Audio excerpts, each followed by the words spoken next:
नमस्कार, जय हिंद दोस्तों। कैसे हैं आप सभी? उम्मीद करता हूं कि अच्छे होंगे। दोस्तों, आज के इस वीडियो में हम लोग क्लास 11th के हिंदी काव्य के फर्स्ट चैप्टर को पढ़ने वाले हैं, जिसका नाम है साखी पदावली। दोस्तों, आपकी पुस्तक में साखी के कुल 21 दोहे दिए हुए हैं, जिनको हमें पढ़ना है, जो आज हम लोग पढ़ने वाले हैं।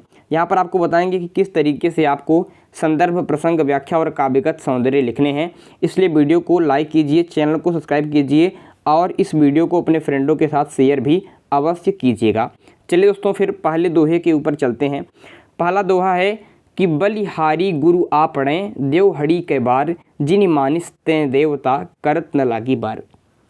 यहाँ पर देखिए दोस्तों, बलिहारी मतलब होता है न्यौछावर करना, गुरु आपणे, आपणे मतलब अपने को, खुद को, देवहड़ी मतलब होता है एक दिन, कई बार मतलब अनेकों बार, कईयों बार। जिनि मानिस तय देवता, जिनि मतलब जिन्होंने, मानिस मतलब मनुष्य होता है, तय देवता मनुष्य देवता बनाने में, करत न लागी बार मतलब एक क्षण भी नहीं लगाया। तो यहाँ पर अर्थ क्या बन रहा है दोस्तों? अर्थ बहुत ही शानदार है कि कबीर दास जी कहते हैं कि मैं अपने गुरु के चरणों में एक दिन में अनेकों बार खुद को न्यौछावर करता हूँ। ऐसे गुरु जिन्होंने मुझे मनुष्य से देवता बनाने में, यानी मुझे परम सत्य से अवगत कराया और मुझे परम ब्रह्म से परिचित कराया, और जिससे मैं ब्रह्म स्वरूप में लीन हो पाया, ऐसा करने में उन्होंने मुझे एक क्षण भी नहीं लगाया। ऐसे गुरु के चरणों में मैं दिन में अनेकों बार सत नमन करता हूँ, अपने खुद को न्यौछावर करता हूँ। ये यहाँ पर बताया गया है। ठीक है, आपको समझ में आ गया होगा। तो इस तरीके से आपको व्याख्या जोड़ काट के लिख देनी है। बाकी बात रही संदर्भ की, तो संदर्भ आपको कुछ इस तरीके से लिखना है कि प्रस्तुत दोहा हमारी पाठ्य पुस्तक हिंदी के काव्य खंड में संकलित साखी नामक शीर्षक से उद्धृत है, जिसके रचयिता संत कबीर दास जी हैं। इस तरीके से आप इसको संदर्भ लिख देंगे। प्रसंग तो आपको वैसे ही बनाना होता है। प्रसंग मैं आपको बोल देता हूँ, सुन लीजिए। प्रसंग आप खुद ही लिख सकते हैं। प्रसंग है कि प्रस्तुत दोहे में कवि ने गुरु के प्रति अपने समर्पण भाव को अभिव्यक्त किया है। अपने काव्य में इन्होंने गुरु महिमा पर विशेष बल दिया है। ठीक है, ये आपका प्रसंग हो गया। प्रसंग और संदर्भ एक ही प्रकार से रहने वाला है। व्याख्या हो गई। काव्यगत सौंदर्य किस तरीके से लिखना है वो मैं आपको लास्ट में बता दूंगा। आगे बढ़ेंगे दोस्तों। अगला दोहा आपके सामने है कि सतगुरु की महिमा अनंत, अनंत किया उपकार, लोचन अनंत उघाड़िया, अनंत दिखावनहार। भाई बहुत ही शानदार शानदार से दोहे हैं यहाँ पर। तो यहाँ पर अर्थ समझिएगा। सतगुरु मतलब क्या होता है? सतगुरु मतलब होता है अच्छे गुरु। अच्छे गुरु क्या अभिप्राय है भाई? आजकल तो गुरु बाबा संत में तो अच्छा बुरा देखना बड़ा कठिन हो गया है। बहुत सारे ऐसे बाबा गुरु जिनको लोगों ने देवता तुल्य माना और बाद में वो ढोंगी निकले। तो वही यहाँ पर बता रहे हैं कि सतगुरु मतलब ऐसे अच्छे गुरु की बात यहाँ पर हो रही है। सतगुरु की महिमा अनंत, उनकी जो महिमा है, ठीक है, वो अनंत है। अनंत किया उपकार, क्योंकि उन्होंने हमारे ऊपर, उपकार मतलब होता है अनंत, माने बहुत उपकार किया है। लोचन अनंत उघाड़िया, लोचन अनंत मतलब होता है, लोचन अनंत मतलब होता है दिव्य दृष्टि, उघाड़िया मतलब खोल दिया। हमारी दिव्य दृष्टि को क्या कर दिया? उघाड़ कर दिया, खोल दिया। अनंत दिखावनहार, अनंत दिखावनहार मतलब होता है कि हमारी दिव्य दृष्टि को खोल दिया और हमें परम ब्रह्म के विराट स्वरूप को दिखाया। ऐसे सतगुरु की महिमा अनंत है, उन्होंने हमारे ऊपर बहुत उपकार किया है। कुछ समझ में आया? कुछ समझ में आया? तो यहाँ पर कबीरदास जी कहते हैं कि सतगुरु की महिमा का वर्णन करते हुए क्या कह रहे हैं कवि कह रहे हैं कि उनकी महिमा अनंत है, क्योंकि उन्होंने हमारे ऊपर अनंत उपकार किए हैं। अनंत उपकार किए हैं। उन्होंने कहा है कि कवि की दिव्य दृष्टि को गुरु ने खोल दिया और उन्हें परम ब्रह्म के विराट स्वरूप का दर्शन करवाया। ऐसे गुरु की महिमा अनंत है। ठीक है दोस्तों, तो यहाँ पर ये आपका व्याख्या हो जाएगी। संदर्भ वही पुराना रहेगा कि प्रस्तुत दोहा हमारी पाठ्य पुस्तक हिंदी के काव्य खंड में संकलित साखी नामक शीर्षक से उद्धृत है, जिसके रचयिता कबीरदास जी हैं। और प्रसंग तो वैसे ही होगा कि प्रस्तुत दोहे में कवि ने सतगुरु, अच्छे गुरु की महिमा का वर्णन किया है। चलेंगे फिर अगले दोहे की तरफ। दोहा नंबर 3। दीपक दिया तेल भरी, बाती दई घट, पूरा किया बिसाहुणा, बहुरी न आवें हट। यहाँ पर दोस्तों मैंने स्टार मार्क लगा दिया है, ये आपके पेपर में आ सकता है, कई बार रिपीट हुआ है। तो यहाँ पर देखेंगे, दीपक दिया तेल भरी, बाती दई घट, पूरा किया बिसाहुणा, बहुरी न आवे हट। असली अर्थ समझेंगे दोस्तों। यहाँ पर दीपक से अभिप्राय है ज्ञान रूपी दीपक, सिंपल सा दीपक नहीं, ज्ञान रूपी दीपक। दिया तेल भरी, तेल से यहाँ पर क्या अभिप्राय है? तेल से अभिप्राय है भगवत प्रेम रूपी तेल। तेल कैसा है? भगवत प्रेम रूपी है। दीपक ज्ञान रूपी दीपक है, तेल भगवत प्रेम रूपी तेल है। बाती दई अघट, बाती दई अघट, बाती मतलब होता है, बाती मतलब होता है कि सूरत यानी भगवान स्मरण रूपी बाती दई है, जो अघट है, जो कभी घटेगी नहीं। पूरा किया बिसाहुड़ा, बिसाहुड़ा मतलब होता है आपके फेरा, बिसाहुड़ा मतलब होता है फेरा, जो आने जाने का ये चक्र है, फेरा है, इसको पूरा कर लिया। बहुरी न आमय हट, हट मतलब होता है बाजार, यहाँ पर हाट मतलब होता है संसार से यहाँ पर अर्थ में लाया गया है। तो यहाँ पर कवि कहना क्या चाह रहे हैं, पहले इसको देखिएगा। कवि कहना चाह रहे हैं कि हमारे गुरु ने हमें ज्ञान रूपी दीपक दे दिया है, ज्ञान रूपी दीपक, जो किससे? जो आपके जो भगवत प्रेम रूपी तेल से भरा हुआ ज्ञान रूपी दिया है, और उसमें भगवान स्मरण रूपी कभी ना घटने वाली बाती डाल दी है, जिससे कि मेरा ये जो बिसाहुड़ा है, ये जो आने जाने का क्रम है, चक्र है, इसको मैंने पूरा कर लिया। अब मुझे पुनः इस संसार में, इस माया के बाजार में नहीं आना पड़ेगा। समझ में आ गया होगा। दीपक दिया तेल भरी, बाती दई अघट, पूरा किया बिसाहुड़ा, बहुरी ना आवे हट। तो ये आपका अर्थ बन जा रहा है, ठीक है, ये अर्थ यहाँ पर आपको बन जा रहा है। तो यहाँ पर लास्ट वाली लाइन अगर समझ में आए तो समझ लीजिए कि क्या किया है दोस्तों, उन्होंने क्या किया है, उन्होंने जीवन का फेरा पूरा कर लिया। किसने? कबीरदास जी ने। इसलिए उन्हें संसार रूपी बाजार में उन्हें फिर नहीं आना पड़ेगा, क्योंकि ईश्वर को पाने के बाद उनकी आत्मा ब्रह्ममय हो गई है, परम ब्रह्म सनातन है, उनका जन्म मरण नहीं होता है। तो इसीलिए कबीरदास जी को पुनः इस संसार, मोह माया रूपी संसार में नहीं आना पड़ेगा। ये हो गया। संदर्भ प्रसंग वैसे ही रहने वाले हैं। प्रसंग को आप सुन सकते हैं कि प्रस्तुत दोहे में कवि ने अपने गुरु के द्वारा दिए गए ज्ञान के प्रभाव को दर्शाया है। आगे देखेंगे यहाँ पर दोहा नंबर 4। बूढ़े थे परि उबरे, गुरु की लहरी चमंकी, भेरा देखा जर्जरा, उतरी पड़े फरंगी। बूढ़े थे, बूढ़े थे मतलब डूब गए थे, परि उबरे पर बच गए, पार हो गए। गुरु की लहरी चमकी, लहरी मतलब क्या होता है? कृपा रूपी तरंग जब चमकी, ठीक है। गुरु की जो आपके तरंग मतलब जो प्रकाश की तरंग होती है, तो जब गुरु की क्या हुई, गुरु की कृपा रूपी तरंग जब चमकी, तो उन्होंने क्या देखा? भेरा देखा जर्जरा। भेरा मतलब क्या दोस्तों? भेरा मतलब होता है बेड़ा, जिसे कहते हैं नाव। उन्होंने देखा कि ये जो नाव है ये बहुत जर्जरी है, यानी जीर्ण शीर्ण अवस्था में है। उसको जब उन्होंने देखा तो वो फरंग की मतलब होता है तुरंत उससे उतर गए। अर्थ क्या है रे दोस्तों? शब्दार्थ में भावार्थ में यहाँ पर अंतर है। कभी प्रतीक के माध्यम से अपनी बातों को कहना चाह रहे हैं। तो कभी कहना क्या चाह रहे हैं? कभी कहना चाह रहे हैं कि मैं इस संसार रूपी मोह माया में बूढ़ा हुआ था, लेकिन जब गुरु की ज्ञान रूपी प्रकाश, कृपा रूपी तरंग जब चमकी, तो मैंने देखा कि ये जो संसार रूपी नाव है ये बहुत जीर्ण शीर्ण है, इससे मैं डूब ही जाऊंगा, इसलिए मैं तुरंत उतर गया और इस मोह माया रूपी संसार से मैं विरक्त हो गया। तो यहाँ पर कबीरदास जी प्रतीक के माध्यम से अपनी बात कहना चाह रहे हैं। एक बार व्याख्या सुनेंगे कि कभी सांसारिक मोह माया में डूबे हुए थे, किंतु जब गुरु की ज्ञान रूपी तरंग चमकी तो उन्हें यह पता चला कि संसार रूपी मोह माया की नाव जो है ये अत्यंत जीर्ण शीर्ण है, जिसमें बैठने पर डूबने की संभावना है। वे उस नाव से तुरंत उतर पड़े, जिससे वे डूबने से बच गए। अर्थात गुरु की ज्ञान रूपी तरंग ने उन्हें सांसारिक मोह माया की निस्सारता दिखाई, जिसे देखकर उनके मन में ईश्वर को पाने की इच्छा जगी। ईश्वर को पाकर ही कवि भवसागर को पार कर सके। कवि का कहना है कि यह गुरु के ज्ञान के प्रभाव से ही संभव हो पाया। तो गुरु की महिमा का वर्णन कर रहे हैं आपके कबीरदास जी भाई। अगले दोहे की तरफ बढ़ेंगे।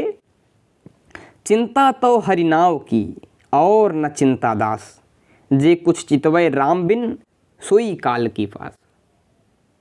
चिंता तो हरिनाव की, चिंता मतलब यहाँ पर चिंतन से है कि चिंतन करिए तो केवल हरि नाम की चिंतन करिए, और न चिंता कोई, और न चिंता दास, और न चिंता दास, और कोई चिंता नहीं है।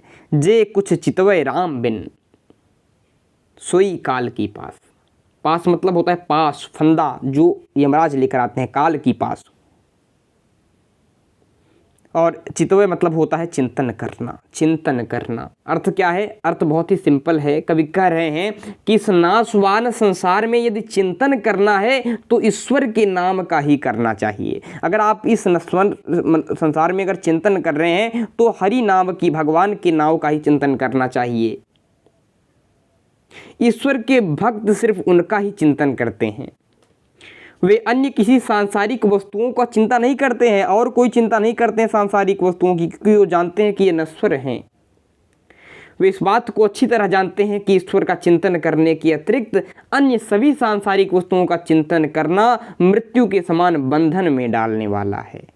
इसलिए अगर इस संसार में किसी की चिंता करनी है, किसी की चिंतन करना है, तो केवल भगवान हरि के नाम की चिंता कीजिए। तू करता तू भया मुझ में रही न हूँ, बारी फेरी बली गई जित देखूं तित तू, जित देखूं तित तू। इसका अर्थ देखेंगे, तू करता यानी कि तेरा नाम लेते लेते, तू भया मुझ में रही न हूँ का अर्थ यहाँ पर अहंकार से है। बारी फेरी बली गई, बारी फेरी मतलब जनन मरण का जो चक्र है वो पूरा हो गया। बली गई यानी बलिहारी जाती है, वो पूरी हो गई। जित देखूं तित तू, अब मैं जहाँ भी देखता हूँ वहाँ तू ही दिखाई देता है, हे परम ब्रह्म। तो कभी कह रहे हैं कि ईश्वर के नाम को निरंतर जपने से उनका अहंकार अर्थात मैं का भाव समाप्त हो गया। उनकी आत्मा ने परमात्मा से एकाकारिता कर ली। मुझ में रही न हूँ, बारी फेरी बली गई, जिससे जन्म मरण का चक्र भी जलकर समाप्त हो गया। जित देखूं तित तू, उनकी आत्मा परमात्मा पर न्यौछावर हो जाती है, क्योंकि परमात्मा में विलीन हो जाने से ही उन्हें संसार के बंधनों से छुटकारा मिल गया। दोस्तों, परमात्मा से ही आत्मा की निष्पत्ति हुई है, और जब ये आत्मा पुनः उसी परमात्मा में चली जाती है तो वह इस सांसारिक मोह माया से उसे मुक्ति मिल जाती है। वही यहाँ पर बताने का प्रयास कर रहे हैं। कभी कह रहे हैं कि मैं जहाँ भी देखता हूँ वहाँ मुझे परमात्मा के दर्शन होते हैं, अर्थात अब मुझे हर जगह परमात्मा ही दिखाई देने लगे हैं। इसका अर्थ हो जाएगा, संदर्भ प्रसंग आपको वैसे ही लिख देना है। प्रसंग आपको लिखना है कि प्रस्तुत दोहे में कवि कह रहे हैं कि ईश्वर के नाम का स्मरण करने से जीवात्मा परमात्मा में विलीन हो जाती है, जिससे उसे जीवन मरण के चक्रों से मुक्ति मिल जाती है। तो प्रसंग जैसे का अर्थ बहता है वैसे ही एक दो लाइन आप बनाकर लिख भी सकते हैं, इसमें याद करने की कोई ज़रूरत नहीं है, केवल भाव समझते हुए चलिए। लिखने में ऐसा कुछ नहीं है कि जैसा मैं बता रहा हूँ उसे डिक्टो लिखना है, भाव समझे रहेंगे खुद से ही आप लिख सकते हैं। अगला समझेंगे, कबीर सुता क्या करे काहे न देखे जागी, जाके संग तैं बिछुड़िया ताही के संग लागी, ताही के संग लागी। यहाँ पर अब देखने वाले हैं, कबीर सुता क्या करे। कबीर सुता मतलब होता है सोया हुआ, क्या करे। काहे न देखे जागी, वह जागकर भ्रम त्याग कर क्यों नहीं देखता। जाके संग तैं बिछुड़िया, बिछुड़ गया, अलग हो गया, बिछुड़िया मतलब ताही के संग लागी। अब देखेंगे, कभी कहते हैं कि हे मनुष्य, तू मोह रूपी निद्रा में पड़ा हुआ क्या कर रहा है। कभी क्या कर रहे हैं कि कबीर सूता क्या करे, तू सूत कर यानी भ्रम में पड़ा होकर क्या कर रहा है। कबीर क्या कर रहे हैं कि हे मनुष्य, तू मोह रूपी निद्रा में सोया हुआ क्या कर रहा है, सूता क्या करे, क्या कर रहा है। काहे न देखे जागी, तू इस भ्रम को, इस मोह माया को त्याग कर क्यों नहीं देखता है। जाके संग तैं बिछुड़िया ताही के संग लागी। यहाँ पर समझेंगे, मोह माया के भ्रम में जो मनुष्य पड़ गया है वो वास्तविक स्वरूप को भूल गया है कि वह किससे उत्पन्न हुआ था। इसलिए कभी मनुष्य को प्रेरित करते हुए कह रहे हैं कि तू इस संसार रूपी मोह माया को त्याग करके होश में आओ और अपने स्वरूप को पहचाने। वास्तव में मनुष्य का अपना अलग कोई अस्तित्व है ही नहीं। मैंने बताया था ना कि परमात्मा से ही आत्मा की निष्पत्ति है और उसी में वो विलीन हो जाता है, उसकी कोई अलग से पृथक पहचान नहीं है। वास्तव में मनुष्य का अपना अलग कोई अस्तित्व है ही नहीं, वे परमात्मा से बिछड़े हुए जीवात्मा है। जाके संग तैं बिछुड़िया, वो परमात्मा के संग क्या है, परमात्मा से बिछुड़ गए हैं, ताही के संग लागे, अंतिम में जाकर उन्हें उसी में विलीन होना है। तो कभी कह रहे हैं कि कबीर सूता क्या करे काहे न देखे जागी, जाके संग तैं बिछुड़िया ताही के संग लागी। कबीर कह रहे हैं कि तू इस मोह माया रूपी संसार में, इस भ्रम रूपी निद्रा में पड़ा होकर क्या कर रहा है। तू इस भ्रम को त्याग कर, मोह माया को त्याग कर क्यों नहीं देखता है। तू जिस परमात्मा से बिछुड़ गया है, तुझे अंत में उन्हीं से जाकर मिलना है, इसलिए मुक्ति पाने के लिए तू जाग जा, परमात्मा से एकाकारिता कर ले, यहाँ पर बता रहे हैं। अगला दोहा देखेंगे, केशव कही कही कूकिए ना सोइए असरार, रात दिवस कै कूकड़े कबहु लगे पुकार। केशव कही कही कूकिए, यानी केशव भगवान श्री कृष्ण का ही एक नाम है केशव। तो केशव कही कही कूकिए, केशव कही कही कूकिए, कूकिए मतलब पुकारिए, ना सोइए असरार, असरार मतलब होता है हठ पूर्वक, रात दिवस के कूकड़े, यानी रात दिन लगातार बुलाने से कबहु लगे पुकार, कबहु ना कभी तो तेरी पुकार लग ही जाएगी। तो प्रस्तुत दोहे में कवि क्या कह रहे हैं कि केशव अर्थात श्री कृष्ण के नाम के उच्चारण के महत्व को कबीरदास जी ने यहाँ पर प्रतिपादित किया है। और क्या कहा है, और उन्होंने कहा है कि प्रत्येक क्षण कोयल के जैसे मधुर स्वर से भगवान श्री कृष्ण के नाम को उच्चारित करिए, ऐसा उच्चारण करना चाहिए। कोयल के कूकने की आवाज़ मधुर होती है, जो सुनने में अच्छी लगती है, आप सभी को पता है। हो सकता है कि भगवान का नाम अगर आप दिन रात लेते रहें तो कभी ना कभी उनकी नज़र आप पर पड़ ही जाए, यहाँ पर बताने का प्रयास है। आगे देखिएगा, लंबा मार्ग दूरी घर, बिकट पंथ बहुमार, काहो संतो क्यों पाइए दुर्लभ हरि दीदार। दीदार मतलब क्या होता है, दीदार मतलब होता है दर्शन, दीदार। लंबा मार्ग दूरी घर, मार्ग लंबा है और वह घर यानी वो मंजिल जो भगवान को प्राप्त कराएगी वो बहुत दूर है। बिकट पंथ बहुमार, बिकट मतलब होता है जिसे पार करना कठिन हो, बिकट मतलब जिसे पार करना कठिन हो, पंथ बहुमार, इसमें मार मतलब होता है बहुत सी विघ्न बाधाएं भी आती हैं। हे संत भाइयों, आप ही कहिए कि उस दुर्लभ हरि का दर्शन कैसे हो सकता है। अर्थात यहाँ पर कबीरदास जी बता रहे हैं कि भगवान परमात्मा से साक्षात्कार करना बहुत कठिन है। प्रस्तुत दोहे में कबीर कहते हैं कि प्रभु की प्राप्ति का यह मार्ग लंबा है और लक्ष्य यानी प्रभु का घर अभी बहुत दूर है। अर्थात ईश्वर की साधना करते करते पूरा जीवन भी बीत जाता है। प्रभु की प्राप्ति का मार्ग न केवल लंबा है बल्कि उस मार्ग में सांसारिक मोहमाया छल कपट रूपी बहुत सी बाधाएं, विघ्न बाधाएं भी आती हैं। इस मार्ग पर बहुत से सांसारिक मोहमाया रूपी लुटेरे भी आपको मिलते हैं।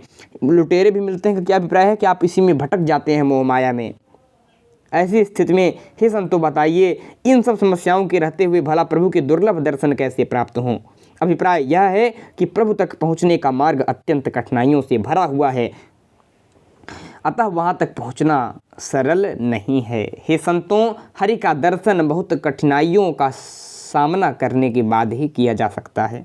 समझिएगा, अगला दोहा है कि यहु तन जारों मसी करों, लिखों राम का नाम, लेखणी करों करंक की, लिख लिखी राम पठाऊं, लिख लिखी राम पठाऊं। यह तन जारों मसी करों, इस तन को, इस शरीर को जलाकर मस यानी स्याही बना लूं, लिखूं राम को नाम, और फिर उस स्याही से राम का नाम लिखूं। लेखनी करों करंक की, यानी करों करंक की मतलब होता है, करंक मतलब हड्डी की लेखनी बनाऊं। लेखनी जो आप लोग पेन से लिखते हैं तो हड्डी से पेन लिखने वाला बनाऊं। लिख लिख राम पठाऊं, और लिख लिख भगवान श्री राम को पठा दूं, भेजूं। तो यहाँ पर कवि क्या कह रहे हैं, कवि प्रस्तुत दोहे में कबीर रूपी जीवात्मा को अपने प्रभु परमात्मा से मिलने की व्याकुलता को व्यक्त किया गया है कि प्रभु से मिलने के लिए इतना व्याकुल हैं कि वो इस तन को जरा करके समाप्त करके स्याही बनाएंगे और उससे राम का नाम लिखेंगे। और लेखनी क्या होगी, वो अपने हड्डियों से लेखनी बनाएंगे और लिख लिख राम को पठाएंगे जिससे उनका उद्धार हो सके। तो ये यहाँ पर आपके बताया गया है। समझ गए होंगे आप लोग। आगे बढ़ेंगे नेक्स्ट दोहे की तरफ कि कै बिरहनी कुमीच दें, कया पा दिखलाई, आठ पहर का दाक्षिणा, मोह पै स्याहा न जाई, मोह पै स्याहा न जाई। कै बिरहनी कुमीच दे, कै मतलब या तो बिरहनी, बिरहनी मतलब होता है आत्मा रूपी बिरहणी। कुमीच दे, मीच मतलब मृत्यु दे दे। कै आपा दिखलाई, या तो अपने स्वरूप को दिखला दीजिए। आठ पहर का दाक्षिणा, 8 पहर यानी 8 पहर में ये जलना मेरा, यानी आपसे मिलने की जो व्याकुलता है, उसकी जो जलन है, ये मुझसे अब सहा नहीं जाता। या तो हे परमात्मा मुझे अपना दीदार कराओ या तो मृत्यु दे दो। यहाँ पर कबीर कह रहे हैं।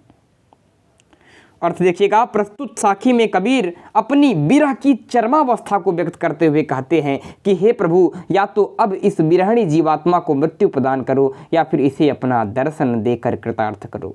यह जीवात्मा परमात्मा से बिछुड़कर दिन रात वियोग की अग्नि में जल रही है और ये 8 पहर का जलना मुझसे सहा नहीं जा रहा है, जो मैंने आपको बताया। आगे बढ़ेंगे। कबीर देख सिंदूर की काजल दिया न जाई, नून नैनू रमैया रमी रहा, दूजा कहाँ समाई, दूजा कहाँ समाई। सिंदूर मतलब क्या होता है? सिंदूर मतलब होता है सिंदूर, जो भाग्यपति के प्रेम और पत्नी के अनुराग का सूचक है। क्या है? अनुराग, यानी होता है प्रेम, पति के अनुराग और पति की सौभाग्य, पति के प्रेम और पत्नी के अनुराग, इसी का सूचक है आपके यहाँ पर सिंदूर। ठीक है, समझ लीजिए। यहाँ पर सिंदूर तो आप लोग जानते ही हैं। कबीर रेख सिंदूर की काजल दिया न जाई। काजल मतलब क्या होता है आपके? काजल का अर्थ तो दूसरा होता है, यहाँ पर काजल का अर्थ संसारिक अज्ञान और आसक्ति से यहाँ पर कहा गया है कि संसारिक अज्ञानता से यहाँ पर काजल को दिखाया गया है। नैनू रमैया रमि रहा। नैनू रमैया, नैनू मतलब नेत्रों में, रमैया यानी राम रह रहे हैं। दूजा कहाँ समाए, दूसरा कहाँ समा सकता है। अर्थ क्या है? अर्थ तो बहुत सिंपल सी है कि कवि ने सौभाग्यवती स्त्री की तरह अपनी मांग में सिंदूर की रेखा खींची है। कबीर ने क्या की है? अपनी मांग में सिंदूर की रेखा खींची है, सौभाग्यवती स्त्री के समान, जो ईश्वर के प्रति उनके अन्य भक्ति एवं अनुराग का सूचक है। जिस प्रकार एक स्त्री सिंदूर लगाती है अपने पति के प्रेम का सूचक होता है, उसी तरीके से भगवान हरि भक्ति के प्रेम के सूचक के रूप में सिंदूर को अपनी मांग में लगाए हुए हैं। जैसे एक सौभाग्यवती स्त्री अपने पति के प्रेम को, अपने पति के प्रेम के सूचक को मांग में सिंदूर लगाती है, वैसे ही भगवान राम के, भगवान के प्रेम के सूचक के रूप में कबीर ने अपने माथे में सिंदूर लगाया है, जो उनकी अनन्य भक्ति का सूचक है। कभी ईश्वर भक्ति में लीन है, वे अपनी आंखों में काजल नहीं लगा पा रहे हैं, क्योंकि उनकी आंखों में उनके प्रीतम यानी राम बसे हुए हैं, और जब भगवान राम आंखों में है तो दूसरा कैसे आ सकता है। ठीक है, ये यहाँ पर बता रहे हैं कि कभी कह रहे हैं कि वे ईश्वर के अनन्य प्रेम में डूबे हुए हैं, जहाँ विषय वासना का कोई महत्व नहीं है। काजल दिया जाना है, काजल दिया ना जाए, मैंने बताया था काजल का अर्थ है अज्ञान रूपी ये जो संसार है, जो विषय वासना है, इससे ये आपके वे आंखों में नहीं लगाए हुए हैं, यानी उससे ये बहुत दूर हैं, क्योंकि उनके हृदय में भगवान वास करते हैं, भगवान श्री राम वास करते हैं, इसलिए वो सांसारिक विषय वासना से बहुत दूर हैं। यहाँ पर प्रतीक के माध्यम से कबीर कहते हैं, इसलिए इसे समझना थोड़ा कठिन हो जाता है कई बार। आगे देखेंगे। सायर नाही सीप बिन, स्वाति बूंद भी नाही, कबीर मोती नीप जय, सुन्नी सिसर गड़माही। ये भी भाई काफ़ी शानदार है। सायर नाही सीप बिन, स्वाति बूंद भी नाही, कबीर मोती नीप जय, सुन्नी सिसर गड़माही। दोस्तों ये कठिन बहुत ज़्यादा है, अर्थ समझाने लगूंगा बहुत कठिन हो जाएगा। फिलहाल इसको मैं यहीं पर छोड़ देता हूँ। मैं बता तो देता हूँ लेकिन आपको अभी थोड़ा समझ में कम आएगा, इसलिए इसको मैं छोड़ता हूँ, इसको मैं लास्ट में आपको बता दूंगा। आगे देखिएगा। पानी ही तय हिम भया, हिम है गया बिलाई, जो कुछ था सोई भया, अब कुछ कहा न जाई। दोस्तों मैं सोच रहा हूँ कि ये आपका 13, 14, 15, 16, 17, 18, 19, 20, 21 कितने हो गए? 1, 2, 3, 4, 5, 6, 7, 8, 9।